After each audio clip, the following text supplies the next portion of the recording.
الحمد للہ نحمدہ ونصلی علی رسولہ الکریم۔ آج انشاءاللہ 15واں پارہ اور کوشش کریں گے 16واں بھی۔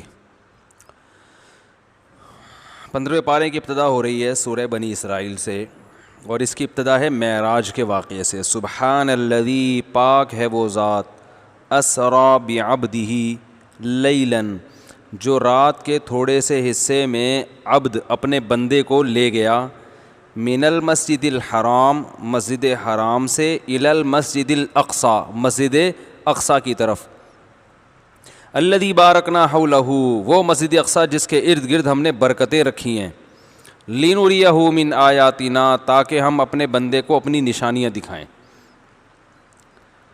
اس سے صاف پتہ چلتا ہے کہ یہ واقعہ خواب میں نہیں ہوا۔ جناب غامدی صاحب نے کہا یہ خواب تھا، اور دلیل دی ہے اسی صورت میں آخر میں آتا ہے وما جعلنا الرؤیا التي اریناک، کہ جو ہم نے آپ کو رؤیا دکھایا وہ لوگوں کو آزمائش میں ڈالنے کے لیے دکھایا ہے، الا فتنۃ للناس، کس کے لیے دکھایا؟ تاکہ لوگ آزمائش میں پڑ جائیں۔ تو محترم نے کہا کہ رؤیا عربی میں خواب کو کہتے ہیں، سمجھ رہے ہیں؟ تو اس کا جواب یہ ہے، رؤیا نکلا ہے رؤیت سے، رؤیت کہتے ہیں دیکھنے کو، جیسے ہوتا ہے نا رؤیت ہلال، چاند دیکھنا ہوتا ہے نا، رؤیت ہلال کمیٹی کا آج اعلان ہوا ہے، آج تو نہیں ہوا، وعلیکم السلام۔ تو رؤیا کہتے ہیں منظر، وہ چیز جو دیکھی جائے، جس کو انگلش میں سین کہتے ہیں۔ اب اس کا اطلاق خواب پہ بھی ہوتا ہے، اور ویسے بھی کوئی سین ہو اس کو بھی رؤیا کہا جاتا ہے۔ تو خواب میں جو نظر آتا ہے وہ بھی سین ہوتا ہے نا، تو اس لیے بعض حدیثوں میں رؤیا کو خواب، یعنی خواب پر رؤیا کا اطلاق کیا گیا ہے۔ تو محترم نے وہاں سے یہ لفظ لے کے ادھر منطبق کر دیا، سمجھ رہے ہیں؟ تو یہ گڑبڑ ہوئی ہے۔ باقی یہ کہ رؤیا منظر کو کہتے ہیں، اس کی میں نے آپ کو لغوی تحقیق بتا دی، رؤیت سے نکلا ہے دیکھنے کو، تو ہر مرئی چیز، وہ چیز جس کو دیکھا جائے، منظر، سین، یعنی کوئی بھی منفرد سی چیز جس کو آپ دیکھیں نا، اس کو رؤیا کہتے ہیں عربی میں۔ تو اس کی دلیل کہ جو قرآن مجید میں جو رؤیا کا لفظ یہاں استعمال ہوا ہے اس سے مراد خواب نہیں ہے۔ یہ میں مانتا ہوں کہ قرآن میں دوسرے مقام پہ رؤیا کا لفظ خواب کے معنی میں استعمال ہوا ہے، جیسے سورہ یوسف میں یا بنی لا تقصص رؤیاک علی اخوتک، یعقوب علیہ السلام نے کہا اے میرے بچے اپنا خواب بھائیوں کو مت سنانا، تو وہاں رؤیا کس کے معنی میں ہے؟ خواب کے معنی میں۔ تو محترم نے یہ سمجھا کہ ہمیشہ رؤیا کس کے معنی میں آتا ہے؟ خواب کے معنی میں۔ تو ہمیشہ نہیں، رؤیا کا اصل معنی منظر ہے، تو چونکہ خواب میں بھی ایک منظر دیکھا جاتا ہے، سین دیکھا جاتا ہے، تو اس کا لفظی ترجمہ ہوگا اے میرے بیٹے جو تو نے منظر دیکھا ہے وہ اپنے بھائیوں کو مت بتانا۔ تو وہی غامدی صاحب نے اس آیت میں تحریف کی ہے جو یتوفا کے لفظ میں کی ہے۔ جب قرآن مجید میں اللہ نے بتایا کہ اے عیسیٰ میں تجھے آسمان میں اٹھانے والا ہوں، اپنی طرف اٹھانے والا ہوں، تو وہاں متوفی کا لفظ آیا ہے کہ میں تجھے متوفی، تو محترم نے وہاں بھی کہا دیکھو متوفا کا معنی ہوتا ہے وفات، حالانکہ متوفا کا اصل معنی وفات نہیں ہے، بعض جگہ وفات کے معنی میں استعمال ہوا ہے، تو محترم نے ان بعض جگہوں سے وہ لفظ ادھار لے کے ادھر بھی لگا دیا، اور وہ بعض جگہیں دکھائی ہیں جہاں وفات کے معنی میں استعمال ہوا، قرآن میں وہ جگہ جہاں یتوفا وفات کے معنی میں استعمال ہوئی وہ نہیں دکھائیں۔ تو یہ تحقیق اس کو بولتے ہیں۔ قرآن میں یتوفا کا لفظ جو آیا ہے نا، اللہ یتوفی الانفس حین موتہا، اللہ تمہاری موت کے وقت تمہاری روحوں کو قبض کر لیتا ہے، تو یہاں قبض کرنے میں معنی میں آ رہا ہے، موت کے معنی میں نہیں آ رہا۔ اگر موت کے معنی میں آتا تو قرآن کے الفاظ ہوتے اللہ یتوفی الانفس، بس اللہ تمہیں موت دے دیتا ہے، آگے حین موتہا، موت کے وقت، تو موت کے لفظ کا دو دفعہ تکرار ہو جاتا نا، اگر یتوفا کا مطلب موت ہو، اس کا مطلب اللہ تمہیں موت کے وقت موت دے دیتا ہے، تو موت کے وقت تو موت ہی دیتا ہے، تو بتایا جا رہا ہے اللہ تمہیں موت کے وقت یتوفا وصول کر لیتا ہے، تو پتہ چلا یتوفا کا اصل معنی موت دینا نہیں ہے، وصول کرنا ہے، سمجھ رہے ہیں؟ اللہ یتوفی الانفس حین موتہا واللتی لم تمت فی منامہا، فرمایا جو مرتے نہیں ہیں ان کی روحوں کو بھی سوتے ہوئے میں قبض کر لیتا ہے، تو جو سوتے ہوئے میں روح قبض ہوتی ہے اس کو بھی یتوفا سے اللہ تعبیر کر رہے ہیں۔ تو محترم غامدی صاحب نے یہاں بھی گڑبڑ کی ہے، تبھی قرآن میں آتا ہے نا کہ یہود کے جو علماء تحریف کرتے تھے وہ تحریف پبلک میں اس لیے کامیاب ہوتی تھی. وَمِنْهُمْ أُمِّيُّونَ لَا يَعْلَمُونَ الْكِتَابَ إِلَّا أَمَانِيًّا, اس لیے کہ ان میں بہت سے ان پڑھ لوگ تھے جو کتاب کا علم نہیں جانتے تھے مگر ظاہری الفاظ کو. امنیہ کہتے ہیں ظاہری تلاوت. تو چونکہ ظاہری الفاظ جانتے تھے وہ, تو اس سے ان کو تحریف کا راستہ یہود علماء کے لیے کھل گیا. تو جب بھی تحریف ہوتی ہے نا قرآن کے الفاظ میں ہیر پھیر کر کے ہوتی ہے. تو جو معنی جانتے ہیں قرآن کا, علماء جو گہرا علم جانتے ہیں, وہ آپ کو بتائیں گے کہ یہاں تحریف ہو رہی ہے, اور قرآن کی ایسی تفسیر کرنا کہ ساری حدیثیں اس کے خلاف جا رہی ہوں. عیسیٰ ابن مریم کے بارے میں نے بخاری مسلم کی حدیث پیش کی تھی کہ نبی نے فرمایا قرب قیامت میں نازل ہوں گے, اور رافعوک الیہ, اللہ نے فرمایا میں اپنی طرف اٹھا رہا ہوں. وما قتلوہ, اللہ نے قتل بھی نہیں کیا, میں اپنی طرف اٹھا رہا ہوں. یہ اتنے سارے دلائل, پھر پوری امت کا اجماعی عقیدہ. یہ پوری امت میں یہ غلط عقیدہ آیا کون سے سن میں؟ اگر یہ غلط عقیدہ ہے تو کس سن میں امت نے یہ جو ہے نا یہ عقیدہ قبول کیا ہے؟ تو اس لیے لفاظ یہ. تو یہاں معراج میں بھی غامدی صاحب نے یہ کیا, رؤیا کے لفظ میں سے مغالطہ دیا ہے کہ رؤیا عربی میں خواب کے معنی میں آتا ہے. تو قرآن کہہ رہا ہے یہ جو آپ کو ہم نے ساتوں آسمان پہ اور یہ جو ہم بیت المقدس کی طرف لے کر گئے, اس خواب کو ہم نے لوگوں کے لیے آزمائش بنایا ہے. تو حالانکہ یہاں رؤیا خواب کے معنی میں نہیں ہے. رؤیا کا اصل معنی سین, منظر, رؤیت سے نکلا ہے. ہر وہ چیز جس کو دیکھا جائے, لیکن وہ کوئی عجیب سی چیز ہو. ہر سین کو سین تھوڑی کہا جاتا ہے, ہر دیکھی ہوئی چیز کو سین نہیں کہا جاتا. عجیب سی چیز ہوگی اس کو ہم کیا کہیں گے؟ سین. بڑا زبردست سین ہے کہتے ہیں نا لوگ. تو خواب میں بھی ایک عجیب سی چیز ہوتی ہے, تو اس کو کیا کہا جاتا ہے؟ رؤیا سے تعبیر کر دیا جاتا ہے, لیکن حقیقت میں رؤیا کا معنی خواب نہیں ہے. تو قرآن نے جو یہ کہا کہ اے نبی ہم نے آپ کو جو رؤیا دکھایا, جو منظر دکھایا, وہ لوگوں کے لیے آزمائش. تو آپ بتاؤ خواب لوگوں کے لیے آزمائش بنتا ہے؟ معراج کے واقعے کو اللہ کہہ رہے ہیں یہ لوگوں کے لیے کیا ہے؟ آزمائش ہے. کیا مطلب؟ بہت سے لوگ اس کا انکار کر دیں گے اور بہت سے اس پر ایمان لے آئیں گے. آزمائش وہ چیز بنتی ہے جو بہت عجیب ہوتی ہے. اگر یہ خواب ہوتا تو مشرکین مکہ اس کا انکار نہیں کرتے, کہتے ہیں ہو سکتا ہے بھائی, خواب میں انسان کہاں سے کہاں ہو کے آ جاتا ہے, آپ بھی ہو کے آ گئے بیت المقدس, ہم تو اس سے بھی آگے سے ہو کے آئے تھے. ابو جہل کہہ دیتا کہ آپ بیت المقدس سے ہو کر آئے ہیں خواب میں, میں تو تھوڑا سا آگے سے وزٹ کر کے آیا ہوں, کہہ دیتا نا. تو اللہ نے فرمایا ہم نے اس رؤیا کو فتنہ بنایا ہے, آزمائش, انسانوں کے لیے آزمائش بنایا ہے. آزمائش جیسے زقوم کے درخت کے بارے میں قرآن میں آتا ہے کہ ہم نے جہنم میں ایک زقوم کا درخت پیدا کیا. جب یہ بات کی نا تو مشرکین مکہ فوراً مذاق اڑانے لگے کہ درخت تو آگ میں اگ ہی نہیں سکتا, اس کی جڑیں کہاں ہیں؟ تو اللہ نے بتایا کہ ہم نے اس درخت کو لوگوں کے لیے آزمائش بنایا ہے. کیا مطلب؟ جہنم کی گڑھے میں ایک درخت اللہ نے پیدا کیا ہے, تو جو اللہ پہ یقین رکھنے والے لوگ ہیں وہ اس عجیب و غریب درخت پہ بھی یقین رکھ لیں گے.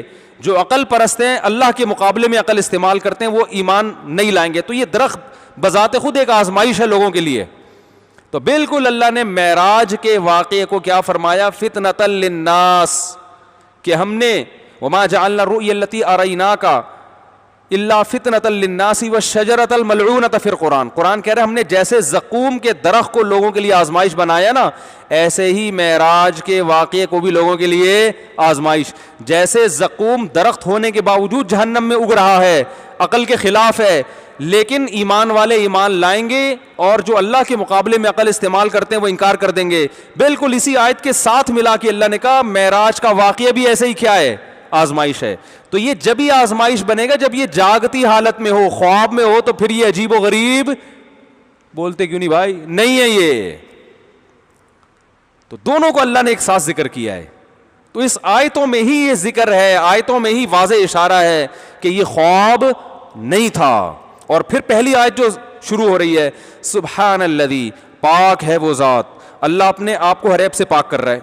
سبحان اللہ تعجب کے موقع پہ کہا جاتا ہے نا, تو چونکہ آگے اللہ اپنی قدرت بیان کر رہے ہیں, ہمیں تعجب ہوگا اللہ ایسے کیسے ہو گیا بھائی. اللہ کہہ رہے ہیں میں اپنے بندے کو رات کے تھوڑے سے, رات میں بھی نہیں, لیلن میں تنوین تقلیل کے لیے آتی ہے, تھوڑے سے حصے میں. اللہ کہہ رہے میں اپنے بندے کو رات کے تھوڑے سے حصے میں, پوری رات بھی نہیں لگی ہے, تھوڑے سے حصے میں مسجد حرام سے مسجد اقصیٰ کی طرف لے گیا. تو اب ایک دم انسان کہے گا یہ کیسے پاسبل. اللہ نے فرمایا سبحان الذی, پاک ہے وہ ذات ہر عیب سے, یعنی اس عیب سے بھی پاک ہے کہ وہ اچھمبے کا کام نہ کر سکے. انسانوں میں یہ عیب ہے کہ وہ عجیب و غریب کام نہیں کرتے. اللہ نے کہا سبحان الذی, وہ عیب سے پاک ہے. نبی خود تھوڑی گئے ہیں, کون لے کر گیا ہے؟ اللہ لے کے گیا ہے. تو غامدی صاحب کو جو اشکال ہو رہے ہیں نا یہ کیسے ہوا, تو یہ اشکال اللہ پہ کر رہے ہیں کہ اللہ نے کیسے کر لیا. ٹھیک ہے نا, کہ اللہ تھا تھوڑے سے حصے میں, تو اس لیے انہوں نے کہا یہ خواب آیا ہے, خواب آیا تھا. تو قرآن خود نفی کر رہا ہے بھائی خواب نہیں ہے. اور یہاں ویسے آیت جو شروع ہو رہی ہے, پاک ہے وہ ذات جو اپنے بندے کو رات کے تھوڑے سے حصے میں لے گیا مسجد حرام سے مسجد اقصیٰ کی طرف, اور وہ مسجد اقصیٰ جس کے ارد گرد ہم نے برکتیں رکھی ہیں. تو صاف اللہ اپنے نبی صلی اللہ علیہ وسلم کی ایک شان بیان کر رہے ہیں, عبد اپنے بندے کو لے گیا, تو اس میں اور شان بیان کی ہے. تو خوابوں میں یہ سب کچھ تو نارملی ہو سکتا ہے بھائی. خواب میں ابھی 4-5 دن پہلے دوبارہ آسٹریلیا گیا تھا, پتہ نہیں امریکہ گیا تھا, مجھے ایسا یاد نہیں آ رہا. تو گھومتے رہتے ہیں خواب میں, تو آدمی کو پتہ نہیں کیا کیا ہوتا رہتا ہے آدمی کے ساتھ. تو یہ اصل تو چیز ہے, یہ جو فضیلت ہے یہ جاگتی حالت میں ہوا ہے نبی کے ساتھ, یہ آپ کا معجزہ ہے. تبھی اللہ نے فرمایا کہ ہم نے زقوم کے درخت کو جیسے آزمائش بنایا, تو اس رؤیا یعنی اس منظر کو بھی ہم نے کیا بنایا, آزمائش بنایا. سمجھ رہے ہیں؟ تو اس لیے اہل سنت والجماعت کا یہ عقیدہ ہے کہ نبی صلی اللہ علیہ وسلم کی جو معراج تھی وہ روحانی نہیں تھی, باقاعدہ جسمانی تھی. یہ اللہ کی قدرت ہے. باقی معجزہ یہ اللہ کی طاقت ہوتا ہے, یہ انسان کی طاقت نہیں ہے, یہ پیغمبر کی طاقت نہیں, یہ کس کی طاقت ہے؟ اللہ کی. ہاں اللہ نے اپنی طاقت اس طرح سے استعمال کی اور ایسے عجیب و غریب کام کیا اپنی پیغمبر سے محبت کو ظاہر کرنے کے لیے. سمجھ رہے ہیں؟ اور اس میں علماء نے حکمتیں بیان کی ہیں کہ معراج کے واقعے میں حکمتیں کیا تھیں. بہت بڑی حکمت یہ تھی کہ آپ چونکہ آخری نبی ہیں اور آپ کا مقام سب سے زیادہ, تو اللہ چاہتے تھے صرف یہ بتائے نہیں بلکہ عمل کروا دیں. تو عمل ایسے کروایا کہ سب سے بڑا عمل اللہ کی نظر میں نماز ہے. تو اللہ اپنے حبیب کو مسجد اقصیٰ لے کر گئے, تمام پیغمبروں کو جمع کیا, آدم علیہ السلام سے لے کے حضرت عیسیٰ علیہ السلام تک تمام پیغمبروں کو, اور نبی کو حکم دیا کہ آپ ان کو نماز پڑھائیں. تو تمام پیغمبروں نے ہمارے نبی کی اقتداء میں نماز پڑھی ہے. تو اللہ نے پریکٹیکلی آپ کی فضیلت کو سب پہ, پتہ نہیں کیا ہو گیا آپ لوگوں کو یار, ثابت کر دیا نا, عمل کرا دیا کہ امام کون ہے, آپ کلیم اللہ ہیں. اے موسیٰ آپ سے اللہ ہم کلام ہوتا تھا, وقربناہ نجیہ, آپ سے اللہ سرگوشیاں کیا کرتا تھا کوہ طور پہ بلا کے, اور جو ہے آپ کو اللہ نے جو ہے بڑے بڑے معجزات دیے, اور جادوگروں سے مقابلے میں اللہ نے آپ کو جتوایا, اور آپ کے بھائی ہارون کے ذریعے آپ کی مدد کی, اور فرعون جیسے طاقتور کو الٹ دیا. بہت بڑی فضیلت ہے. لیکن جب نماز قائم ہوگی اور جس محفل میں محمد صلی اللہ علیہ وسلم ہو اور آپ ہو, تو امامت کا حق کس کا ہے؟ آپ کو آگے نہیں کروں گا میں, کس کو آگے کروں گا؟ محمد صلی اللہ علیہ وسلم کو. یہ پریکٹیکلی فضیلت. عیسیٰ علیہ السلام کو اللہ نے معجزے دیے, مردوں کو زندہ کر رہے ہیں, نابینا کی آنکھوں پہ ہاتھ لگا رہے ہیں, بینائی لوٹ رہی ہے, کوڑ کے مریض کو پھونک مار رہے ہیں, ٹھیک ہو رہا ہے, صحیح ہے نا, پرندہ بنا رہے ہیں, پھونک مار رہے ہیں, وہ جو ہے نا بے جان مٹی کا بنا ہوا پرندہ اڑ کے حرکت کر رہا ہے, اور قرب قیامت میں نازل ہو رہے ہیں. ٹھیک ہے نا, سارے معجزے اپنی جگہ. اللہ نے فرمایا آپ میرے محبوب ترین پیغمبروں میں سے ایک پیغمبر ہیں, لیکن جب نماز کا ٹائم ہوگا اور اسی مجلس میں محمد صلی اللہ علیہ وسلم بھی ہوں گے, تو امامت کا حق کس کو ہے؟ محمد صلی اللہ علیہ وسلم. ان کی اقتداء میں آپ نے نماز پڑھنی ہے. نہیں آ رہی بات؟ آدم علیہ السلام کہیں گے اللہ میں تو سارے پیغمبروں کا باپ ہوں, ہے بھائی, میں تو سارے انسانوں کا باپ ہوں. اللہ کہیں گے آپ کو یہ فضیلت حاصل ہے کہ آپ سارے پیغمبروں کے باپ ہیں, آپ سب کے والد ہیں, اس لحاظ سے آپ سب کے بزرگ ہیں. لیکن جب نماز کی باری آئے گی تو آپ کی اولاد میں پیدا ہونے والے محمد صلی اللہ علیہ وسلم, امامت کا حق کس کو ہوگا؟ ان کو ہوگا. آپ والد ہونے کے باوجود صف میں کھڑے ہوں گے. تو اس سے بنیادی مقصد, ایک بڑا مقصد یہ تھا, یہ بتانے کے لیے کہ اب ایسا نبی آ گیا ہے جس کے آنے کے بعد تمام شریعتیں منسوخ. اور سب سے افضل, ہاں پہلا نقطہ تو یہ کہ سب سے افضل مقام کس کا ہے؟ پیغمبر کا. زبانی بتا تو دیا تھا اللہ نے, لیکن عمل کرانا الگ چیز ہوتی ہے, بتا دینا الگ. اس کی مثال ہے جیسے دو آدمی بیٹھے ہوئے ہیں, آپ نے بتا دیا بھائی میں اب اس کو, یہ میرا نائب ہے, یہ میرا خلیفہ ہے, اس کو میں نے ذرا اونچا مقام دے دیا, ٹھیک ہے, لوگ بولیں گے اچھی بات ہے. لیکن ایک طریقہ یہ کہ آپ اپنی سیٹ سے اٹھتے ہیں اور جا رہے ہیں اور آپ کہہ رہے ہیں میری سیٹ پہ کون بیٹھے گا, اس کو بٹھا دیا آپ نے, اب بیٹھ جاؤ بھائی, سنبھال لو اپنا, جو تمہارا مقام اور مرتبہ ہے اس کو اب ہینڈ اوور کر دیا آپ نے اس کے. تو یہ پریکٹیکلی جب کوئی چیز کرائی جاتی ہے نا تو وہ اس فضیلت پہ اسٹیمپ لگ جاتی ہے, مہر لگ جاتی ہے. ایک حکمت یہ. دوسری حکمت یہ, ہر پیغمبر کو اللہ نے نماز کا ایک الگ طریقہ دیا ہے. آج بھی یہودی نماز پڑھتے ہیں الگ طریقے سے. تو نبی صلی اللہ علیہ وسلم کو جب نماز کے لیے کھڑا کیا گیا اور نماز کا ٹائم آیا تو جیسے امام نماز پڑھتا ہے مقتدی ویسے ہی پڑھتے ہیں کہ نہیں پڑھتے؟ کیا خیال ہے بھائی؟ تو تمام پیغمبروں کو کہا گیا کہ اب اخپل طریقے سے نماز بولو بھائی نہیں ہوگی. جو آپ کا سب کا اخپل طریقہ تھا اب وہ منسوخ. اب آپ نماز پڑھیں گے تو جیسے امام پڑھ رہا ہے, یعنی اس میں اشارہ ہے نماز کے ذریعے کہ آپ کی شریعتیں اب منسوخ, اب آپ کی نماز منسوخ ہو گئی. باقی تو حکام تو نماز سے چھوٹے ہیں. تبھی نبی نے فرمایا لو کان موسیٰ حیا لما وسعہ الا اتباعی, اگر موسیٰ کلیم اللہ بھی آج زندہ ہوں تو میری اتباع کیے بغیر, میری شریعت پہ چلے بغیر ان کی نجات بھی نہیں ہو سکتی. تو نماز پڑھانے کا یہ مقصد بھی تھا. علماء نے ایک ٹیکنیکل پوائنٹ کی بات کی ہے, اختلافی مسئلہ ہے لیکن ایسی دلچسپ ہے. علماء نے کہا دیکھو سورہ فاتحہ تو صرف محمد صلی اللہ علیہ وسلم پہ نازل ہوئی ہے. قرآن میں آتا ہے وَلَقَدْ آتَيْنَاكَ سَبًّا مِّنَ الْمَثَانِي, ہم نے آپ کو فاتحہ دی ہے. اور حدیث میں آتا ہے اللہ نے, حدیث کا مفہوم ہے کہ اللہ نے مجھے ایک ایسی سورت دی جو پہلے کسی امت کو نہیں دی, اس میں سورہ فاتحہ بھی ہے جو کسی پیغمبر پہ نازل نہیں ہوئی. تو جب باقی پیغمبروں پہ نازل نہیں ہوئی تو نبی نے جب فاتحہ پڑھی ہوگی تو انہوں نے پڑھی ہوگی پیچھے ہے بھائی, وہ تو خاموشی سے سنی ہوگی نا, تو ان کی نماز ہوئی کہ نہیں ہوئی؟ بولو بھائی. اس کا مطلب ہے کہ امام کے پیچھے خاموشی سے بھی نماز ہو جاتی. یہ ایسی ٹیکنیکل پوائنٹ ہے, اصل دلائل یہ نہیں ہے. لوگ اس کو کلپ بنا دیں کہ مصعب نے فاتحہ پہ دلیل دی ہے. یہ ویسی ایک ٹیکنیکل علمی نقطوں کی باتیں ہوتی ہے, پوائنٹ کی باتیں ہوتی, ورنہ قرات خلف الامام کے دلائل وہ ہیں جو میں نے پہلے دیے تھے, 2 دن پہلے بیانات نہیں دیے. لیکن ایک ٹیکنیکل پوائنٹ ہے کہ بھائی نبی صلی اللہ علیہ وسلم نے فاتحہ پڑھی, باقی تو سب خاموش کھڑے, ان کو تو فاتحہ تھوڑی آتی تھی, تو وہ خاموش تھے. اس کا مطلب صحیح حدیث میں آتا ہے من کان لہ امام فقراءۃ الامام لہ قراءۃ. ناصر البانی رحمہ اللہ نے اس حدیث کو صحیح قرار دیا ہے کہ جس شخص کا کوئی امام ہو تو امام کی قراءت مقتدی کے لیے کافی ہے. یہ حدیث. دوسری طرف بھی حدیثیں ہیں, دونوں دلائل کا تجزیہ میں کسی اور بیان میں کر چکا ہوں. لوگوں کے ایک دم نا وہ آنا شروع ہو جاتے ہیں, یہ والی بھی تو ہے, یہ والی بھی تو ہے, نیچے کمنٹس میں آنا شروع ہو جائیں گے. تو میں پورا بتا رہا ہوں, وہ اس پر میں تفصیلی بیان ریکارڈ کرا چکا ہوں, وہ دیکھ لیں. اس میں آپ کی والی کی بھی ہم نے بحث کی ہے. اچھا بھائی, تو معراج جسمانی حالت میں ہوئی ہے, تو یہ دوسری حکمت اور مصلحت تھی. سمجھتا ہے کہ نہیں سمجھتا ہے بات کو؟ اور تیسری حکمت تھی اپنا قرب, کہ اللہ تعالیٰ نے 7ویں آسمان سے بھی اوپر آپ صلی اللہ علیہ وسلم کو لے کر گئے, اور پھر اللہ کی زیارت ہوئی نہیں ہوئی اس بارے میں دونوں روایتیں ہیں. دونوں علماء بڑے بڑے ہیں, جو میرے رجحان ہے دونوں طرف کے دلائل کو سامنے رکھ کر, زیارت ثابت نہیں ہے براہ راست. دونوں طرف کے دلائل ہیں, اس میں کوئی ایمان اور کفر کا مسئلہ نہیں ہے. تو اس میں نہ کوئی گستاخی کا مسئلہ ہے کہ اگر کوئی یہ کہتا ہے اللہ ہمارے نبی نے اللہ کی زیارت کی یا نہیں کی, تو زیارت کرنا کسی صحیح حدیث سے ثابت نہیں ہے.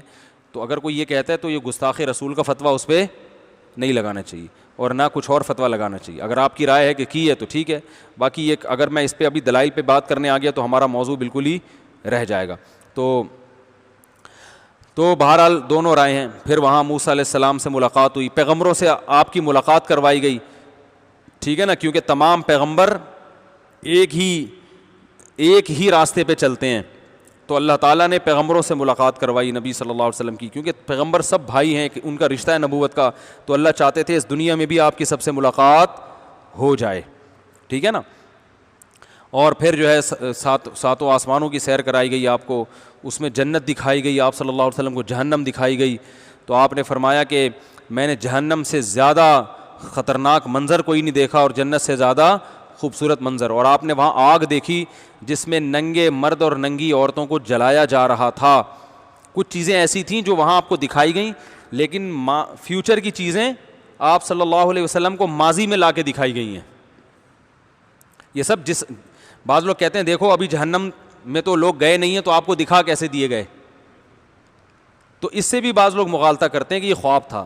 بھائی نبی صلی اللہ علیہ وسلم کو جاگتی حالت میں اللہ اوپر لے کر گئے ہیں تو اللہ تعالیٰ نے کچھ چیزیں آپ پر منکشف کی ہیں. جیسے ویسے بھی انسان جاگتی حالت میں کچھ چیزیں منکشف ہو جاتی ہیں نا اللہ کی طرف سے, تو ایسے ہی اللہ نے کچھ مستقبل کی چیزیں آپ پر منکشف کی. تو لوگوں کو جلتے ہوئے دیکھا, آپ نے جبریل سے پوچھا یہ کون لوگ ہیں جو ننگے مرد اور ننگی عورتیں جل رہی ہیں؟ آپ نے فرمایا یہ آپ کی امت کے زنا کرنے والے. تو اللہ نے جو لڑکا جو لڑکی دونوں زنا کرنے والوں کو برہنہ آگ میں ڈالیں گے, اسی کے ساتھ جلائیں گے کہ تم نے دنیا میں حرام مزے تو اڑائے ہیں, اب آگ میں بھی اکٹھے جلو گے. اور اسی میں آتا ہے کہ آپ صلی اللہ علیہ وسلم نے دیکھا کہ کچھ لوگ صاف ستھرا گوشت رکھا ہوا ہے خوشبودار, وہ چھوڑ کے کیڑے پڑے ہوئے بدبودار گوشت کھا رہے ہیں. یہ سزا ہے. گوشت جب سڑ جاتا ہے کتنا گندا ہوتا ہے. تو آپ نے جبریل سے پوچھا یہ کون لوگ ہیں؟ تو جبریل علیہ السلام نے فرمایا یہ آپ کی امت کے وہ شادی شدہ لوگ ہیں جو حلال بیوی کو چھوڑ کر زنا کی طرف جاتے, حرام عورت کی طرف جاتے تھے. تو شادی شدہ آدمی کے لیے زنا کرنا تو بھائی اور بھی زیادہ برا ہے. سمجھ رہے ہیں کہ نہیں سمجھ رہے؟ تو یہ اللہ تعالیٰ نے اپنے بندوں کو, اپنے حبیب صلی اللہ علیہ وسلم کو نشانیاں دکھانی تھیں. تو اللہ نے فرمایا کہ ہم پہلے مسجد اقصیٰ سے مسجد حرام کی طرف گئے, تو یہاں سے پھر حدیثوں میں آتا ہے کہ آپ کو براق پہ بٹھا کے آسمانوں تک لے جایا گیا. اور یہ رات کے تھوڑے سے حصے میں ہوا ہے. راتوں رات آپ مسجد اقصیٰ گئے ہیں اور وہاں سے پھر 7ویں آسمان تک, اور پھر وہاں سے واپس مسجد اقصیٰ, اور پھر وہاں سے واپس مسجد حرام, اور یہ چند سیکنڈوں میں یہ کام ہوا ہے. تو جب آپ صلی اللہ علیہ وسلم نے یہ لوگوں کو بتایا کہ یہ میرے ساتھ ہوا ہے, تو ابو جہل کو موقع مل گیا مذاق اڑانے کا. وہ فوراً حضرت ابو بکر کے پاس گیا اور کہا کہ آپ کو پتہ ہے کہ آپ کے دوست آپ کے ساتھی نے کیا دعویٰ کیا ہے؟ ابو جہل کا خیال یہ تھا کہ اب تو ابو بکر صدیق بھی انکار کر دیں گے. تو حضرت ابو بکر نے پوچھا کیا دعویٰ کیا؟ انہوں نے کہا یہ اس طرح سے کہہ رہے ہیں. انہوں نے کہا کیا واقعی محمد صلی اللہ علیہ وسلم نے یہ کہا ہے؟ انہوں نے کہا ہاں. کہا پھر یہ سچ ہے, ایسا ہوا ہوگا. اگر یہ خواب ہوتا تو ابو جہل اتنا اچھلتا ہوا کودتا ہوا جاتا ہے وہی. وہ تو یہی کہہ رہا تھا کہ اب تو ابو بکر انکار کر دیں گے کیونکہ جاگتی حالت میں ایسا پاسبل نہیں ہے. تو ناممکنات انسان کے لیے ناممکنات ہوتی ہیں, اللہ کے لیے ناممکن نہیں ہوتا. تو فضائل اعمال اور فضائل صدقات کی کرامتوں پر جو لوگ اعتراضات کرتے ہیں نا, وہ بھی اس لیے کرتے ہیں یہ کیسے ہو گیا. تو وہ کیسے اس لیے کہ وہ یہ سمجھ رہے ہوتے ہیں یہ بزرگ کا اپنا عمل ہے. وہ بھائی اپنا عمل نہیں ہے, یہ کس کی قدرت ہے؟ اللہ کی. کرامت ولی کی قدرت نہیں ہوتی, کرامت کس کی قدرت ہوتی ہے؟ اللہ کی طاقت. ہاں مستند ذریعے سے ثابت ہو تو مانیں گے, اور اگر اوتھینٹک ذریعہ نہیں ہے تو پھر اس کو رد کر دیں گے. کیونکہ لاجک کے خلاف جب وہی کوئی کام ہوتا ہے نا, تو ہمارے پاس مضبوط دلیل ہوگی تو مانگیں گے نا کہ بھائی اللہ نے کیا. تو دلیل وہی لوگوں کے واقعات, اس نے بول دیا فلاں نے لکھ دیا, پھر نہیں ہے. لیکن اگر مستند ذریعے سے ہے تو پھر ماننا پڑے گا اس کو. سمجھ رہے ہیں؟ ہم نے خود اپنی آنکھوں سے کرامتیں دیکھی ہیں. شہید کے خون کی خوشبو سونگھی ہے, کسی سائنسدان کو بتاؤ مانے گا؟ بھائی کسی سائنسدان کو بتاؤ, ڈاکٹر کو بتاؤ میڈیکل سائنس کے, کہ بھائی کئی بندے مفتی صاحب کہہ رہے ہیں میں نے دیکھے کہ شہید ہوئے اور ان کے خون سے کیا آ رہی تھی؟ خوشبو. تو ڈاکٹر مانے گا اس بات کو؟ کہے گا یہ ممکن نہیں ہے. اور اگر کوئی انجینئر جیسا یا کوئی پروفیسر جیسا آدمی فوراً کلپ بنا دے اور میڈیکل سائنس کی رپورٹیں پیش کرنا شروع کر دے کہ یہ تو ممکن ہی نہیں ہے, خون میں تو بدبو ہوتی ہے, اور قرآن میں تو خون کو ناپاک کہا ہے. قرآن میں خود آتا ہے کہ خون کیا ہے؟ ناپاک ہے. تو یہ سب چیزیں تو ناپاک ہیں. اور یہ جناب مفتی طارق مسعود صاحب دیکھو اپنے بزرگوں کی کرامتوں میں غلو سے کام لیتے ہیں اور کہتے ہیں ہم نے شہید کے خون کی خوشبو. او بھائی وہ ایک اصول اور ضابطہ ہے کہ خون ناپاک ہوتا ہے, بدبو ہوتی ہے, لیکن جب اللہ چاہتا ہے اپنی قدرت سے اسی خون میں خوشبو پیدا کر سکتا ہے. تو آپ مفتی طارق مسعود کا انکار نہیں کر رہے, آپ خدا کی قدرت کا انکار کر رہے ہو. نہیں یار یہ بات. مفتی عتیق الرحمان شہید رحمۃ اللہ علیہ کا نام سنا ہے؟ نہیں سنا؟ ان کا بیٹا میرا شاگرد ہے, بہت کئی سال پڑھا ہے. جب وہ شہید ہوئے نا, گولیاں مار کے ادھر درس قرآن دیتے تھے بڑا زبردست. ان کے ہاں تو ملتے نہیں نا اس قسم کے شہید وحید, اور خون میں خوشبو کرامتیں ہوتی نہیں ہیں, اور بزرگ ہی نہیں ہے ان کے ہاں کوئی. جب بزرگ ہی مارکیٹ سے شارٹ ہو گئے ہیں تو پھر سب کا انکار کر دو. جن کے بزرگ ہوتے ہیں تو انہوں نے تو بزرگوں کو بچانا ہے اپنے. ہاں بزرگ کی غلط بات کو ہم صحیح کبھی ثابت نہیں کرتے, لیکن جو صحیح بات ہے اس کو تو کہیں گے نا. کیونکہ ہمارا تو ایک سلسلہ ہے بزرگوں کا بھائی. تو مفتی عتیق الرحمان شہید رحمۃ اللہ علیہ درس قرآن دیتے تھے, شہید ہو گئے جب کراچی میں فسادات ہو رہے تھے. شہادت کے بعد ان کے خون سے خوشبو آتی رہی ہے. ان کو جب دفن کیا, وہاں بارشیں کراچی میں ہوئی تھی, آپ کو یاد ہوگا, تو پانی آ رہا تھا قبر میں, تو ان کی میت کو ان کے بیٹوں نے دوسری جگہ 6 مہینے بعد منتقل کیا ہے. تو جب قبر کھولی ہے, جسم بھی سلامت تھا اور خون سے اسی طرح خوشبو آ رہی تھی جیسے دفن کے وقت آ رہی تھی. تو اب میڈیکل سائنس مانے گی اس کو, کہے گی بھائی باڈی کا محفوظ رہنا ممکن ہے ہی نہیں. تو کرامت اس شہید کی نہیں ہوتی, یہ کس کی ہوتی ہے؟ نسبت اس کی طرف ہوتی ہے, یہ اللہ کی. تو اللہ جیسے مردوں کے ہاتھ پہ کر دیتا ہے, زندوں پہ بھی کر دیتا ہے. تو اس لیے فضائل صدقات اور فضائل اعمال کے جو واقعات ہیں یہ اہل اللہ کی کرامتوں کے واقعات ہیں, اور کرامت میں نسبت اللہ کی طرف ہو تو کچھ بھی ہو سکتی ہے. اور یہ بھی اعتراض غلط ہے کہ صحابہ کے ہاتھ پہ تو ایسا ہوا نہیں, صحابہ نے تو یہ کیا نہیں, ان کے بزرگ نے کر لیا. تو کرامت یہ ممکن ہے کہ جو کم درجے کا ہو اس کے ہاتھ پہ ہو, اور جو بڑے درجے کا ہو اس کے ہاتھ پہ وہ کرامت نہ ہو. یہ قرآن سے ثابت ہے. سلیمان علیہ السلام نے کہا کہ کون ہے جو ملکہ سبا کا تخت اٹھا کے لے آئے گا یہاں پہ. سلیمان علیہ السلام خود تو لائے نہیں. قرآن کہہ رہے ایک بزرگ بیٹھے ہوئے تھے جن کو پاس زبور کا علم تھا, انہوں نے کہا پلک جھپکنے سے پہلے لے آؤں گا. یہ کہا اور حاضر. اب کوئی کہوا پیغمبر تو لائے نہیں, اور ان کے درباری جو ایک بیٹھے ہوئے تھے بزرگ تھے وہ لے آئے. تو یہ مجھ پہ اعتراض ہوگا, یہ قرآن پہ ہوگا. تو قرآن سے بھی پتہ چلتا ہے کہ ایک چیز پیغمبر کے ہاتھ پہ نہیں ہوتی, امتی کے ہاتھ پہ ہو جاتی ہے. یہ بھی پتہ چلتا ہے کہ کسی کم درجے کے ہاتھ پہ ہو سکتی ہے اور بڑے درجے والے کے ہاتھ پہ نہیں ہو.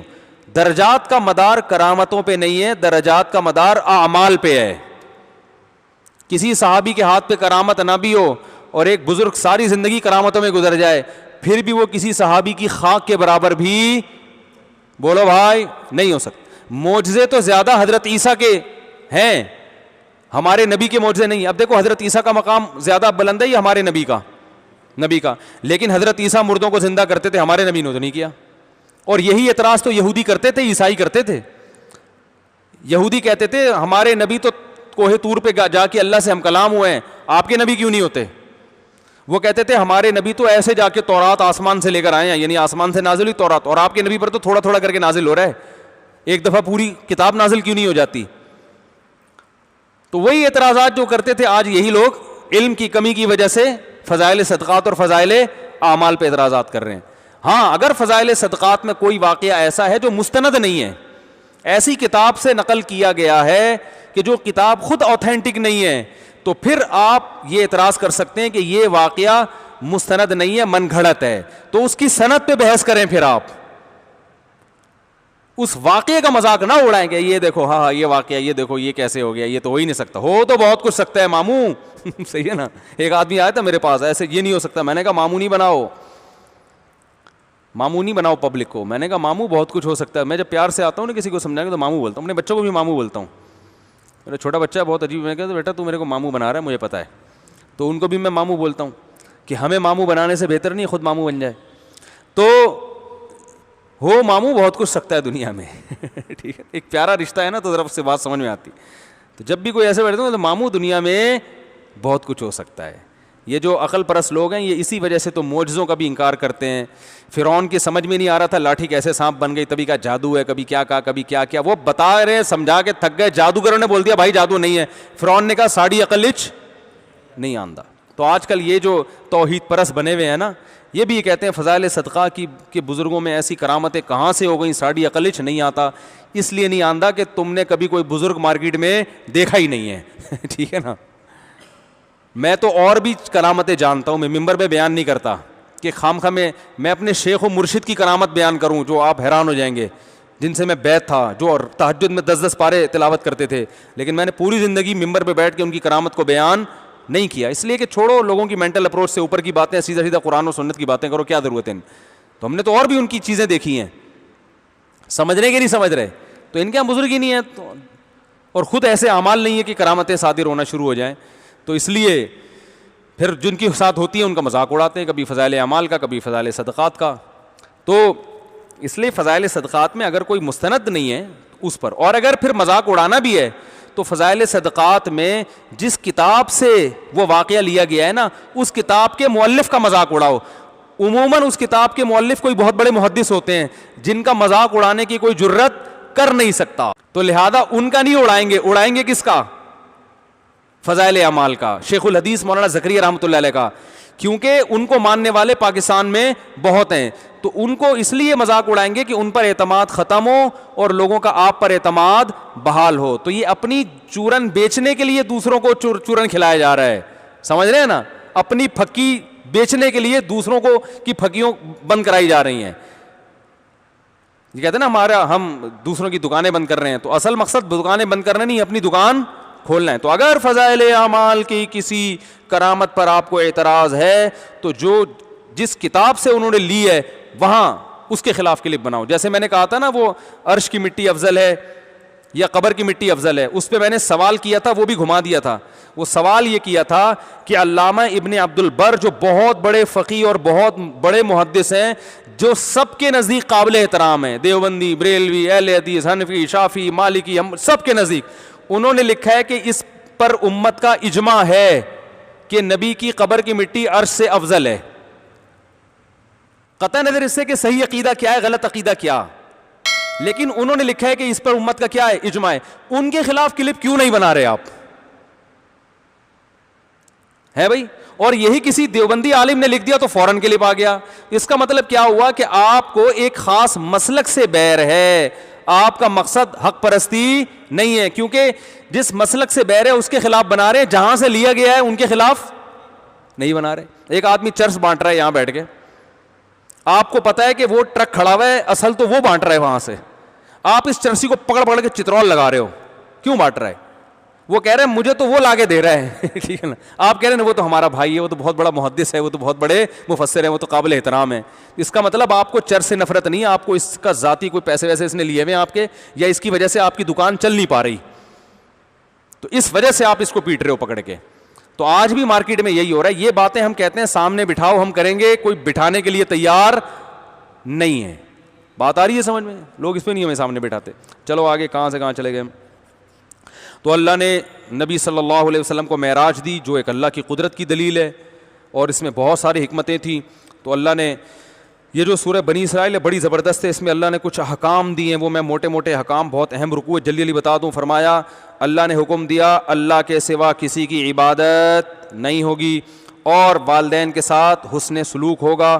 اتنا حسن سلوک کہ اگر دونوں میں سے ایک بڑھاپے کو پہنچ جائے تو اف کرنے کی بھی اجازت نہیں ہے. یہ بہت بڑا حق ہے بھائی والدین کا, ان کو جھڑکو مت, اور ان کے لیے ہمیشہ عمدہ بات, عزت سے, ان کے دونوں سے عزت سے بات, بہت زیادہ عزت دو ان کو. قل لہما قولا کریما واخفض لہما جناح الذل من الرحمہ, اور ظاہری جسم بھی ان کے سامنے ایسا ہونا چاہیے تواضع والا, ایسے اکڑ کے نہیں کھڑے ہو سینہ تان کے. میرے پاس آتے ہیں نا ابا اور بیٹے ملنے کے لیے, تو جو بیٹا ہے وہ باپ لگ رہا ہوتا ہے, اور باپ کیا لگ رہا ہوتا ہے, بیٹا. آج کل جو سیزن چل رہا ہے مارکیٹ میں وہ یہ چل رہا ہے, باپ اڑوے آرام سے بیٹے سے بات کرے گا, بیٹا ایسے چیخنا شروع کر دے گا, ابے ابا ہم نے بولا تھا, ابا یہ کیا تھا. میں حیران ہوتا ہوں یار, یہ عجیب سا حساب کتاب ہے. وہ جو حدیث میں آتا ہے باندھی اپنے آقا کو جنے گی, یہی مطلب ہے کہ جو ماتحت ہوگا وہ باپ بنا ہوا ہوگا, جو باپ ہے وہ کیا بنا ہوا ہوگا, ماتحت بنا ہوا ہوگا. تو یہ نہیں ہونا چاہیے. جب آپ اپنے ابا کے ساتھ بیٹھیں تو بات چیت کے اسٹائل سے پتہ چل جانا چاہیے کہ ابا یہ ہیں, آپ نہیں. جو خاندانی لوگ ہوتے ہیں اپنے باپ دادا کے سامنے چپ بیٹھتے ہیں, آرام سے خاموش بیٹھتے ہیں, کہتے ہیں جب ابا موجود ہیں تو وہی بات کریں گے. بھائی رشتے بھی لینے جاتے ہیں نا تو ابا ہی بات کر رہے ہوتے ہیں, بیٹا بیٹھا ہوا چپ ہوتا ہے. اس سے پتہ چل جاتا ہے یہ لوگ کیا ہیں, خاندانی. اور جہیں جو غیر خاندانی ہوتے ہیں جب رشتہ لینے جاتے ہیں ابا چپ بیٹھے ہوتے ہیں, اپنی تنخواہ خود بتا رہا ہوتا ہے بیٹھ کے. ابا چپ بیٹھے ہوتے ہیں, بتا رہا ہوتا ہے میں ہوں نا, میرے ابا کو نہ دیکھیں, ان کو نہ دیکھیں. بزبان حال یہ کہنا چاہ رہا ہوتا ہے میں خیال کروں گا, ٹھیک ہے نا, ان کو نہ دیکھیں. تو یہ بزبان حال یہ سب چیزیں ہو رہی ہوتی ہیں. خاندانی لوگ ہوتے ہیں وہ ابا کو لے کے جاتے ہیں, اور اگر دادا ہیں تو دادا کو لے کے جاتے ہیں, اور دادا کی موجودگی میں ابا بھی خاموش اور آپ بھی خاموش. ہم نے ایسے بھی خاندانی لوگ دیکھے ہیں کہ دادا بیٹھے ہوئے ہیں تو بھائی باپ بھی خاموش ہے, بیٹا بھی خاموش ہے, گھر کے خاندان کے بڑے ہی ہیں تو جو بات ہوگی یہ کریں گے. سمجھ رہے ہیں؟ تو یہ انسان کے خاندانی ہونے کی علامت ہوتی ہے. تو خاندانی بنے خاندانی. اچھا بھائی وقضا اما یبلغن فلا تقل لهما اف ولا تنهرهما. اسی طرح خاندانی جوڑا جو ہے نا گھر میں, اس میں شوہر جب بات کر رہا ہوتا ہے نا کسی, تو بیوی خاموش ہوتی ہے. جب بیٹی کے لیے رشتہ آتا ہے تو بیگم صاحبہ سے کوئی کہے کہ بھائی آپ کی بچی کے لیے میں اپنے بیٹے سے شادی کرنا چاہتی ہوں, تو خاندانی عورت کہتی ہے میں اپنے میاں سے پوچھ کے بتاؤں گی. آئی بات سمجھ میں؟ پھر وہ بتاتے ہیں دیکھیں بہت اچھا ہے ہمارا بیٹا, اتنا زبردست, اتنا کماتا ہے اور ایسی اچھی گورنمنٹ کی جاب ہے, لہذا بغیر کچھ کیے اتنا کما لیتا ہے ماشاءاللہ, بہت زبردست ہے, ٹائم سارا آپ کی بیٹی کو ہی دے گا. یعنی مقصد یہی ہوتا ہے نا کہ سارا ٹائم کس کو دے گا, آپ کی بچی کو ہی دے گا. تو آفس کو تو ٹائم, بلکہ سونے کا ٹائم وہاں ہوگا, یہاں جاگنے کا ٹائم ہوگا, سارا ٹائم آپ کا. تو اور جتنا بھی نالائق ہو جائے جاب سے نکالنے کا تو سوال ہی پیدا نہیں ہوتا. ایک دفعہ گورنمنٹ کے ادارے میں چلے جاؤ قیامت تک نہیں نکل سکتے آپ وہاں سے, کچھ بھی کر لو. تو اتنا اچھا رشتہ ہے. تو لیکن جو خاندانی مائیں ہوتی ہیں وہ کہتی ہیں ٹھیک ہے ماشاءاللہ, لیکن میں ان کے والد سے پوچھوں گی. دیکھیے فیصلہ تو بالآخر انہوں نے ہی کرنا ہے نا, فیصلہ تو اللہ نے باپ کو حق دیا ہے, اور خاندانی لوگوں میں بچیوں کی شادیوں کے فیصلوں کا حق کس کے پاس ہوتا ہے, ابا کے پاس ہوتا ہے. تو وہ بہت اچھی بات ہے, میں ساری باتیں اسی طرح سمجھا دوں گی, اللہ کرے ان کی سمجھ میں آ جائیں. پھر وہ جب میاں رات کو آتے ہیں تو ان کو سمجھاتے ہیں بھی دیکھیں بچی بڑی ہو گئی ہے, ایسا رشتہ آیا ہے اور یوں ہے اور فلانا ہے, فیصلہ کیا کرنا ہے وہ تو آپ نے ہی کرنا ہے, میرا ایک مشورہ ہے کہ بہت اچھا. تو یہ خاندانی ہوتے ہیں. اور جو غیر خاندانی ہوتے ہیں ان کا جب رشتہ آئے تو وہ انہوں نے بتایا ہمارا بیٹا ہے, آپ کی بیٹی جوان ہو گئی ماشاءاللہ, یوں ہے فلانا ہے ڈمکانا ہے, تو آپ دیکھ لیں ان کے ابا سے بات کر لیں. ابا سے بات تو میں بتا دوں گی ان کو, آئیں گے شادی میں آئیں گے ضرور, وہ آپ بے فکر رہیں, آپ کی بے عزتی نہیں ہوگی کہ لڑکی کے ابا کہاں ہیں, آئیں گے. لیکن فیصلہ کس کا ہوگا بھائی, وہ تو میرا ہوگا. اور ان کے ابا نے آج تک زندگی میں کبھی کوئی فیصلہ صحیح کیا ہے؟ بزبان حال بتا رہی ہوتی کہ مجھ سے شادی کا فیصلہ ٹھیک نہیں تھا ان کا. اگر یہ صحیح فیصلے کرنے کے اہل ہوتے تو مجھ سے شادی کرتے. یعنی بولتی نہیں ہے لیکن بزبان حال کا مطلب ہوتا ہے آپ ان کی باتوں سے اخذ کریں. تو میں نے بتایا تھا نا خاتون آئی تھی, اتنی تیز خاتون, باتیں ایسی چبا کے جیسے ہوتی نا, یوں میرا یوں. تو مجھے اندازہ ہو گیا تھا کہ یہ یقیناً بیوہ ہو چکی ہوں گی اب تک. یعنی مجھ سے آدھا گھنٹہ ان کو نہیں سنا جا رہا, مجھے بولنا ہی نہیں دے رہی, اپنا دکھڑا لے کے آئی تھی. تو بھائی 5 منٹ میں دکھڑا سناؤ, 10 بریک لگے گی تو میں آگے کوئی نصیحت دوں گا نا. بولے ہی جا رہی. پھر سارے برے, بچے بھی برے, ساس کا بھی غلط سلوک تھا میرے ساتھ, اور فلانا بھی برا, کوئی ٹھیک ہی نہیں. مجھے اندازہ ہو گیا یار یہ مجھ سے برداشت نہیں ہو رہی ہیں, ان کے میاں نے کیسے برداشت کیا. تو مجھے یقین ہو گیا تھا کہ ان کے میاں کا انا للہ ہو چکا ہوگا. اتنا عرصہ کوئی آدمی ایفورڈ کر نہیں پاتا. تو میں نے کہا کہ آپ کے میاں کا انتقال ہو گیا. انہوں نے کہا ہاں وہ تو 10 سال پہلے چلے گئے تھے. تو میں کہنے والا تھا کہ پھر بھی بہت برداشت کی ہے, شادی کو 30 سال ہو گئے لیکن گئے کب ہیں, صرف 10 سال. لیکن میں نے کہا ایسا نہ ہو کہ 1 گھنٹہ اور بیٹھ جائیں, پھر اگلے جگہ جائیں تو پھر مجھے بھی کہ مفتی الفلاحیہ مسجد کے امام صاحب بھی ایسے. لیکن مجھے اندازہ ہو گیا تھا کہ بہت بڑا حوصلہ ان کے میاں کا کہ انہوں نے 20 سال گزارے. تو ایسے بعض میاں بھی ہوتے ہیں, ایسا نہیں ہے کہ صرف عورتیں ایسی ہوتی ہیں, ایسے بعض میاں بھی ہوتے ہیں کہ بیوی ڈپریشن سے مر جاتی ہے. ایسے ایک میاں تھے, اللہ بچائے یار, کیسے کیسے لوگوں سے واسطہ پڑتا ہے. وہ ہمارے دوست تھے, بلکہ یوں سمجھے کہ ابھی میں زیادہ گہرائی میں جاؤں گا تو وہ سمجھ جائیں گے میری بات ہو رہی ہے. کیا کروں, کوئی ایسے کوڈ ورڈ ہونا چاہیے نا, وہ لوگ آج کل ہر جگہ پہنچا دیتے ہیں. وہ تھے, بس کوئی تھے. تو ان کی جب شادی ہو رہی تھی نا, ہم لوگ بیٹھ کے یہ بات کر رہے تھے کہ یار اس کی بیوی کا ہوگا کیا بیچاری کا, کیونکہ ہم نے ان کو صاحب کو دیکھا تھا کبھی زندگی میں ایک دھیلے کا کام خود نہیں کیا. یا کھجانا بھی ہوگا نا, آپ کو بلائیں گے یار ادھر ادھر کھجانا. یعنی بالکل ایسے تو نہیں, لیکن اس ٹائپ کے آدمی. کھجلی بھی ہو رہی ہے نا تو آپ کو بلائیں گے یار ذرا کوئی ڈنڈی لے کر آئے, ادھر ادھر کھجا. کبھی بیٹھ کے یہ نہیں کہ اٹھ کے پانی خود پی لیں, ہر کام بیٹھے بیٹھے بس ان کو چاہیے تھا. تو ہم تھے کہ یار یہ بیچاری بیوی کا بنے گا کیا. خیر چل ہی رہے ہیں, گزارا کر ہی رہے ہیں دونوں ماشاءاللہ. اب اس کا بھی انا للہ ہو جائے کسی دن, بیگم صاحبہ کا اطلاع آ جائے گی تو ٹھیک ہے نا. تو جو ہے تو دنیا میں جو آدمی لوگوں سے ملتا ہے نا اس کے پاس تجربہ بہت ہوتا ہے. میں تجربے سے بہت سیکھتا ہوں کہ یار دنیا میں کیا کیا ہو رہا ہے. ایسے ایسے واقعات ہیں, کبھی صرف عشاء کے بعد لے کے بیٹھوں نا پبلک, فجر ہو جائے گی واقعات ختم نہیں ہوں گے. تو خیر ہمیں اللہ نے کیا حکم دیا کہ والدین کے ساتھ اچھا سلوک کرو, اور جب ابا اور بیٹا بیٹھا ہوا ہو تو دیکھنے سے پتہ چلے باپ کون ہے اور بیٹا کون ہے. تو خاندانی عورت کی بات کر رہا تھا کہ جب رشتوں کی بات آتی ہے کہتی بھائی میں ماں ہوں, مجھ سے یقیناً میرے میاں مشورہ لیں گے, لیکن آخری فیصلہ کون کرے گا؟ بھائی وہ مرد ہیں, مردوں کو اللہ نے اس معاملے میں تجربہ دیا ہے اور وہ ان کا رائٹ ہے, تو وہ وہی فیصلہ کریں گے. تو یہ خاندانی ہونے کی, جب بھی کہیں رشتہ لینے جاؤ نا, لوگ مجھ سے پوچھتے ہیں پتہ کیسے چلے لڑکی والے خاندان ہیں, خاندانی ہیں, تو بھائی اسی طرح پتہ چلے گا جب آپ رشتہ لینے جاؤ گے تو سامنے آ کے بات چیت کون کر رہا ہے. سمجھ رہے ہو؟ اس گھر میں مردوں کی چلتی ہے یا عورتوں کی چلتی ہے؟ اگر گھر میں مردوں کا ہولڈ ہے علامت ہے کہ خاندانی لوگ ہیں, اور گھر میں مرد مکھنچو ہیں, سارا ہولڈ کس کا ہے؟ وہ میاں ادھر بیٹھا ہوا ہے ٹھیک ہے نا, ادھر سائڈ پہ بیٹھا ہوا ہے, وہ ادھر بیٹھا ہوا ہے بالکل کونے میں منہ دبک کے نا, اور ساری باتیں سب کنٹرول خواتین کے ہاتھ میں ہے. تو خواتین سے انتہائی معذرت کہ پھر یہ گھر صحیح چل نہیں سکتا. سمجھ رہے ہو؟ ہاں بعض گھروں میں ایسا ہوتا ہے مرد ہوتے ہی نہ اہل ہیں تو ایک الگ بات ہے, وہ کچھ چرسی ہے, کوئی چھٹے والا ہے, یا کوئی بعض ایسا ہوتا ہے, وہ ایک ہر قانون ہر ایک کے لیے نہیں ہوتا. بعض جگہ پہ مرد نا اہل ہے, آدمی ٹھیک ہی نہیں ہے, پھر وہاں مجبوری ہوتی ہے. ماں اگر اپنی بیٹی کو باپ کی بھینٹ چڑھا دے, وہ تو بیچ باچ کے کھا جاتے ہیں, ایسے نا اہل بھی ہوتے ہیں. تو ایسی مجبوری کے حکام الگ ہیں کہ نا اہل آدمی ہیں. ایسے بھی ہمارے جاننے میں لوگ ہیں کہ بھائی جو ہے وہ دلچسپی نہیں ہے ان کو کسی معاملات میں, مردوں کو دلچسپی, پھر بیچاری مائیں اپنی بیٹیوں کی فکر کرتی ہیں اور وہی ان کے مستقبل کی فکر میں لگی رہتی ہیں, تو وہ مرد بہت زیادہ نااہل ہوتے ہیں. تو وہ ایک الگ کیس ہے. لیکن نارملی جہاں اس طرح کی کیس نہ ہو تو وہاں جو ہے نا جس گھر میں مردوں کا ہولڈ ہوتا ہے وہ خاندان صحیح چلتے ہیں.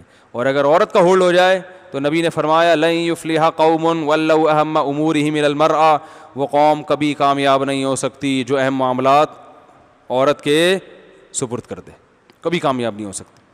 تو ہمیں حکم ہے کہ گھر کی عورتوں سے محبت کریں, ان کو عزت دیں, ان کے نان نفقے کا خیال کریں, ان کے آرام کا خیال کریں, ان سے ان کے بوجھ سے زیادہ کام نہ لیں, لیکن ان کو باپ بنانے کی اجازت معذرت کے ساتھ بولو بھائی نہیں ہے. بس یہ کہنے کا مقصد, باپ نہ بناؤ. مرد کو اللہ نے سپیریئر بنایا ہے, ہولڈ کس کا ہے؟ مرد کا ہے. اس پہ عورتیں بہت بدکتی ہیں, کیسی باتیں کر رہے ہیں, ہمارے میاں کو خراب کر رہے ہیں. اللہ نے فرمایا یہ والدین کا حکم. کتنا ٹائم ہو گیا؟ ہو گئے 2-4 منٹ. یہ رکو تو مکمل ہونا, بہت امپورٹنٹ رکو ہے بھائی. تو اللہ نے فرمایا کہ ابا اماں کے ساتھ اچھا سلوک کرو, پھر اگر کبھی کوتاہی ہو جائے تو اللہ تعالیٰ توبہ قبول کرنے والا ہے. کیونکہ ماں باپ کے ساتھ رہتے ہیں تو کچھ نہ کچھ اونچ نیچ ہو جاتی ہے, تو ہو جائے تو مایوس نہ ہو, توبہ استغفار کر لو اللہ تعالیٰ سے. ہمارے فرمایا کرتے تھے اگر ماں باپ کے ساتھ اونچ نیچ ہو جائے تو بہت بڑی بات اگر ہو تو والدین سے بھی معافی مانگو, اگر چھوٹی موٹی بات ہے تو والدین سے معافی مانگنے کی بھی ضرورت نہیں ہے. کیونکہ جن کے ساتھ رہتے ہیں نا ان میں اونچ نیچ ہوتی ہے, جب اونچ نیچ ہوتی ہے تو ہر دفعہ سوری نہیں کیا جاتا. کیا ہو گیا بھائی؟ بھائی جس کے ساتھ رہتے ہیں تو کچھ نہ کچھ اونچ نیچ تو ہو ہی جاتی ہے نا, تو اب بار بار سوری نہیں ہوتا. بس اب آئندہ کوئی ایسا عمل کر لو جس سے وہ خوش ہو جائیں. اسی طرح میں کہتا ہوں جو میاں بیوی کے جھگڑے ہوتے ہیں نا ان میں بھی ہر دفعہ نہیں سوری ہوتا. ہو گیا اس نے کبھی زیادتی کر لی, کبھی اس نے زیادتی کر لی, ہو گیا تو بعد میں موڈ صحیح کر لو, ختم. اب وہ کہیں نہیں سوری کرو. عورتیں کہتی ہے تم نے چونکہ یہ غلط کیا. پرسوں ایک کیس آیا میرے پاس, اتنا خطرناک کیس تھا, سب ایک دوسرے کو گن پوائنٹ پہ سوری کروا رہے تھے. وہ بیگم نے یہ کیوں بولا غصے میں, شوہر کہہ رہے یہ کیوں بولا, جب تک سوری نہیں کرے گی میں معاف نہیں کروں گا. عورت کہہ رہی ہے اس نے جو مجھے پہلے یہ جو بولا تھا یہ غلط بولا تھا, اس پہ سوری کرے. پھر ساس نے جو مجھے بولا تھا وہ الفاظ بولے تھے, اب مجھے تو الفاظ یاد نہیں ہیں, وہ غلط بولے تھے, ان کی والدہ سوری کریں. اب میں کہتا ہوں ساسوں سے سوری نہیں کروایا جاتا بھائی. ساس کہہ رہی ہے کہ بہو نے مجھے یہ کیوں کہا, سوری کرے. میں نے کہا مارکیٹ میں سوری اتنی اویلیبل ہے نہیں, آج تک لاک ڈاؤن ہے, جو اس سے زیادہ ضروری چیزیں وہ نہیں مل رہی. میں نے کہا بھائی آپ لوگ نہیں چل سکتے. میں نے کہا نہیں چل سکتے. جو گھر چلتے ہیں نا وہ اسی طرح چلتے ہیں. غلطی ہو گئی, غصہ آیا, تھوڑا نکال لیا, چلو بھائی ختم. دوبارہ آدمی خود ہی سوچتا ہے بھائی اس دن بڑا تب گئی تھی اس بات پہ ٹھیک ہے نا. آدمی کو پتہ چل جاتا ہے نا, بیگم کو میں نے جب یہ لفظ بولا تو اس دن بہت زیادہ غصہ کیا تھا, اس نے بہت کچھ اچھل کود کیا تھا, تو بس اس وقت تو بڑبڑائے گا, اس کے بعد آئندہ تھوڑا سا یہ بولتے ہوئے احتیاط کر لے گا. یہی ہوتا ہے نا. عورت کو پتہ ہے میرے میاں کا میٹر شارٹ ہوتا ہے اس بات سے, تو اس دن میں نے یہ لفظ بولے تھے تو ضرورت سے زیادہ شارٹ ہو گیا تھا, تو اب تھوڑا یہ الفاظ بولتے ہوئے احتیاط کرو. اس دن ہو گیا تھا, بس ختم, اس کو کرنٹ لگتا ہے اس بات سے. ٹھیک ہے نا. تو بس اتنا سوریاں نہیں، آپس کے جو میل جول ہوتے ہیں نا ان میں کبھی بہت بڑی بات ہو جائے تو ٹھیک ہے، چھوٹی موٹی باتیں ہو رہی ہیں آئندہ کے لیے، جو ورنہ اس سے معاملہ خراب ہوتا ہے. یہ غلطی مانے، یہ مانے کہ میں نے کیا ہے، یہ وہ کہہ رہا پھر یہ بھی یہ مانے. تو بھائی ہو گیا جو ہو گیا، مٹی پاؤ بھاڑ میں جائے، جو تھا تو غلط تھی میں صحیح تھا، چھوڑو مٹی پاؤ، اب نئی زندگی گزارو. اب لوگ کہتے ہیں نئی زندگی کا ہم نے معاہدہ کیا تھا، اب دوبارہ پرانی باتوں کو نہیں دہرائیں گے، اور پھر اب نئی زندگی گزاری تھی، 15 دن گزرے نہیں، پھر کسی نئی بات پہ پھڈا ہو گیا. پھر وہ آتے ہیں کہ یہ کیا ہو گیا تو گزارا. میں نے کہا تھا 15 دن ہو گئے نا، نئی بات پہ پھڈا ہوا، اسی وقت کے بعد سے پھر دوبارہ سے نئی زندگی کا آغاز کر لو. پھر پھڈا ہو جائے پھر نئی زندگی کا. اللہ تعالیٰ کہتے ہیں نا گناہ ہو گیا تو توبہ کرو، پھر ہو گیا تو پھر دوبارہ توبہ ہی کرنی ہے نا. اب یہ تھوڑی کرنا ہے کہ بار بار ہو رہا ہے تو اب چھوڑو، اب تو جہنم میں ہی جانا ہے. تو ایسا ہی بھائی، ہو گیا تو پھر کر لو، ہو گیا تو پھر کر لو، ہو گیا تو پھر کر لو. ٹائم گزر رہا ہے، وہ ایک دن آئے گا قبر کے قریب پہنچ جاؤ گے اور کامیاب زندگی گزار کے وہ اپنی قبر میں، تم اپنی قبر میں. تو بات کو بڑھانے والے اللہ کو پسند نہیں ہے، بات کو دبانے والے اللہ کو پسند ہے. جو مولانا طارق جمیل صاحب نے بھی معافی مانگی نا، سب کو کہہ دیا انہوں نے یہ چور ہوتے ہیں، تو ان کا مقصد یہ نہیں تھا کہ سب چور ہوتے ہیں. مقصد جب بھی کوئی کہتا ہے ہماری قوم یہ ہے تو یہ مطلب تھوڑی ہوتا سارے ہیں. تو اب وہ وضاحتیں کرتے کہ نہیں میرا مقصد یہ نہیں تھا، تم نے بھی تو اس دن یہ الفاظ کہے تھے، جب یہ الفاظ کہے تھے تو تمہارا بھی تو وہ مقصد نہیں تھا، تو تم بھی سوری کرو. اگر وہ یہ ساس بہو والے پھڈے لے کے بیٹھ جاتے ہیں، کیونکہ وہ بتا سکتے تھے کہ صحافیوں کی تو ویڈیو ریکارڈنگ ہے، ایک صحافی نے کہا یہ میڈیا اسٹور ہے، یہ تو صحافیوں کے اپنے بیانات ہیں. وہ کہہ جاتے ہیں اچھا میں ابھی تو جا رہا ہوں، میں ذرا اپنی میڈیا ٹیم کو بولتا ہوں فلاں صحافی کی نکال کے لاؤ ویڈیو